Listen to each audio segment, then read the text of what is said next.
साथ कोई अन्याय, प्रतिकूलता, अपमान आदि करता है और हम सह जाते हैं, तो हमारा मालिक हिसाब करता है।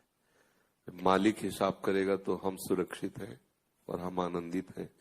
उसमें दो बातें हुई, एक तो सर्वसमर्थ मालिक की कृपा मिलेगी, दूसरी बात जब मालिक हिसाब करेगा तो बहुत बढ़िया करेगा।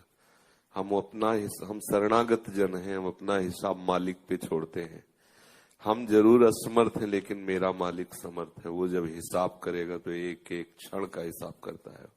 हम अज्ञानी जीव की तरह नहीं कि हम हिसाब करें।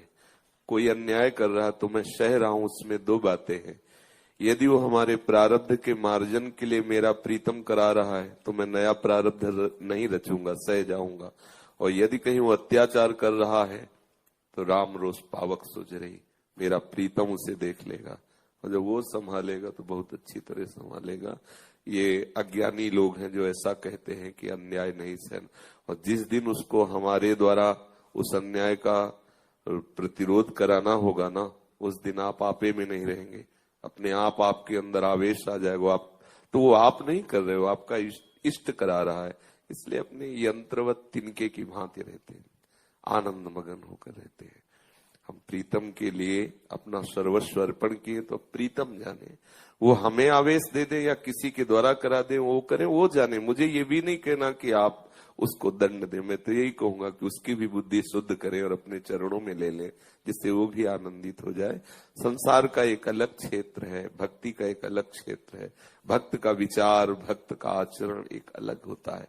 तो ये संसारिक, चाहे पुत्र हो चाहे जो भी हो, उनका निर्णय तो संसारिक ही होगा कि सामने वाला बोल के चला कैसे गया, जाने दो।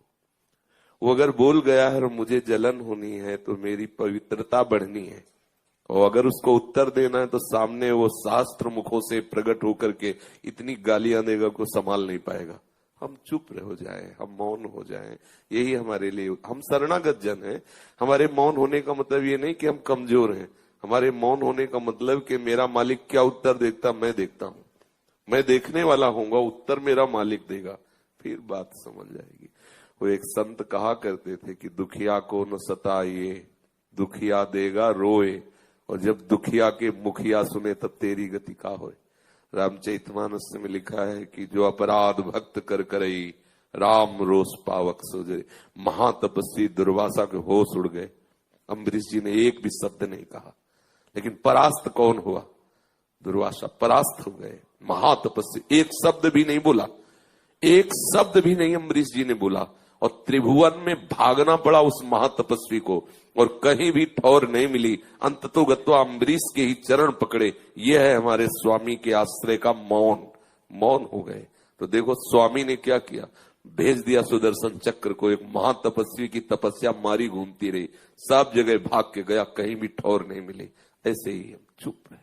हम चुप है तो हमारा मालिक बहुत सामर्थ्यवान, वो हिसाब कर देगा। अगर हिसाब नहीं हो रहा तो मेरा हिसाब हुआ है, पक्का समझ लो। कोई सामने से मुझे पीट रहा है और वो पीट के चला गया और मौज मस्ती में है, तो निश्चित समझो ये मेरा कोई अपराध था, कोई पाप था, जिसको मेरे स्वामी ने उसके द्वारा पवित्र कराया है। नहीं तो ऐसा कौन जन्मा है, सीम की चाप सके को तासु, बड़ रखवार रमापति जासु। भगवान के दास को कोई कड़ी नजर से देख सके, ऐसा सृष्टि में कोई पैदा ही नहीं हुआ। इसलिए आश्रित होकर भगवत आनंद में रहे।